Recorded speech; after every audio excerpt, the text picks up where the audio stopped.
ভয় জিনিসটা আসলে কিভাবে কাজ করে কয়েকটা সাধারণ শব্দ পাশাপাশি বসলেই কেন আমাদের শিরদাঁড়া দিয়ে একটা ঠান্ডা স্রোত নেমে যায়। আজকে আমরা ঠিক এই কাজটাই করব। একটা ছোট্ট ভূতের গল্পকে একেবারে ব্যবচ্ছেদ করে দেখব কিভাবে প্রতিটি শব্দ প্রতিটি মুহূর্তকে কাজে লাগিয়ে নিখুঁত ভয় তৈরি করা হয়।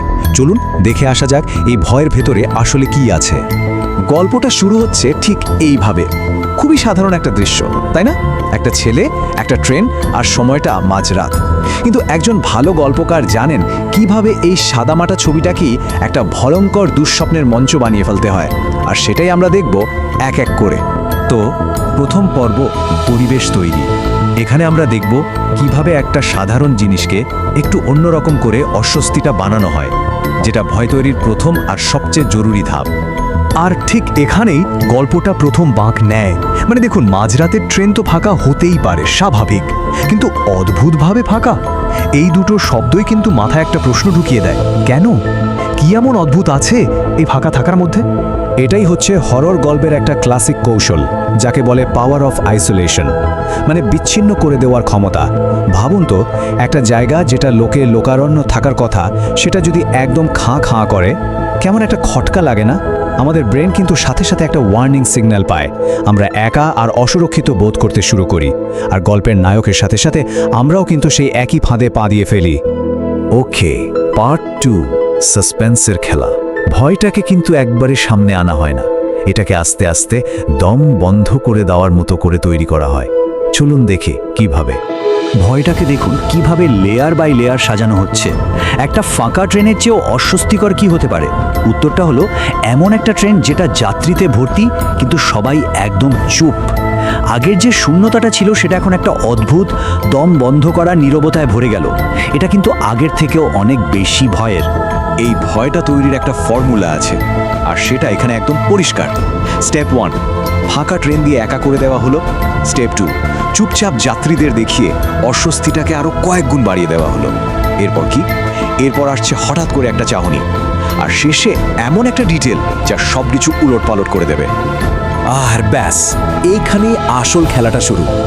এতক্ষণ পর্যন্ত যা যা হচ্ছিল সেগুলো অদ্ভুত লাগলেও হয়তো কোনো না কোনো ব্যাখ্যা দাঁড় করানো যেত, কিন্তু ওই সাদা চোখ, না, এক মুহূর্তে পুরো ব্যাপারটা অন্য লেভেলে চলে গেল। এটা সামান্য অস্বস্তি নয়, এটা হলো খাঁটি সুপারন্যাচারাল হরর। সাইকোলজিতে এই ব্যাপারটাকে বলে আনক্যানি। জিনিসটা খুব মজার। ধরুন, একটা খুব পরিচিত জিনিস, কিন্তু তার মধ্যে সামান্য কিছু একটা অফ লাগছে, গন্ডগোল লাগছে, তখন যে একটা অদ্ভুত গা শিরশিরে অনুভূতি হয়, সেটাই আনক্যানি। যেমন মানুষের চোখ থাকবে, এটা আমরা জানি, এটা স্বাভাবিক, কিন্তু সেই চোখ যদি হয় ধবধবে সাদা, তখন আমাদের চেনা পরিচিত জগৎটাতেই যেন একটা ফাটল ধরে। চলে এলাম পার্ট 3-তে, ভয়ঙ্কর সত্যের উন্মোচন, মানে ক্লাইম্যাক্স, যে মুহূর্তে সব অস্বস্তিগুলো মিলে একটা ভয়ঙ্কর সত্যি হয়ে সামনে আসবে। আর মজার ব্যাপার হলো, এই চূড়ান্ত ভয়ের পর্দাটা তোলার জন্য গল্পকার এমন একটা জিনিস ব্যবহার করেছেন যা আমাদের সবার পকেটে থাকে, একটা ফোনের লাইট। ভাবা যায়, আমাদের সবচেয়ে ভরসার জিনিসটাই এখানে সবচেয়ে বড় ভয়টাকে সামনে নিয়ে আসবে। এটা কিন্তু ভয়টাকে আরও পার্সোনাল করে তোলে। তো ফোনের আলোটা জ্বালার পর ছেলেটা কি দেখতে পেল? এক ঝটকায় সব অস্বস্তি, সব প্রশ্ন, সব কিছুর উত্তর মিলে গেল। ওই যাত্রীরা শুধু অদ্ভুতভাবে চুপচাপ বসেছিল না, তারা আসলে মৃত। এখানেই কিন্তু আনক্যানি আর হররের পার্থক্যটা পরিষ্কার বোঝা যায়। সাদা চোখগুলো ছিল আনক্যানি, মানে কিছু একটা তো গোলমাল আছে, কিন্তু ঠিক কি সেটা বোঝা যাচ্ছে না। আর সবাই মৃত, এটা হলো পিওর হরর। এখানে আমরা পরিষ্কার জানি ভয়টা ঠিক কিসের। গল্পটা এই দুটোকে একটার পর একটা ব্যবহার করে আমাদের একেবারে কোণঠাসা করে দেয়। এবং ফাইনালি পার্ট 4, গল্পের শেষটা, মানে কেন এই গল্পটা শেষ হওয়ার পরেও আমাদের মাথা থেকে বেরোয় না? ওই চরম ভয়ঙ্কর মুহূর্তটার পর গল্পটা শেষ হয় একটা শান্ত কিন্তু আরও বেশি কাঁপুনি ধরানো লাইন দিয়ে। ট্রেনটা পাওয়া গেল, কিন্তু যে ছেলেটা এই সব কিছু দেখেছে সে গায়েব। এটাই হচ্ছে অস্পষ্টতার শক্তি বা পাওয়ার অফ অ্যাম্বিগুইটি। সেরা ভূতের গল্পগুলো কিন্তু সব উত্তর চামচে করে খাইয়ে দেয় না। ছেলেটার কি হলো তা আমাদের বলা হয় না, আর ঠিক তখনই আমাদের কল্পনা সেই ফাঁকা জায়গাটা পূরণ করতে শুরু করে। আর আমাদের নিজের কল্পনা যে কোনো লেখকের লেখার চেয়েও অনেক বেশি ভয়ঙ্কর হতে পারে। তাই গল্পটা শেষ হয়ে গেলেও ভয়টা আমাদের ভেতরে চলতেই থাকে।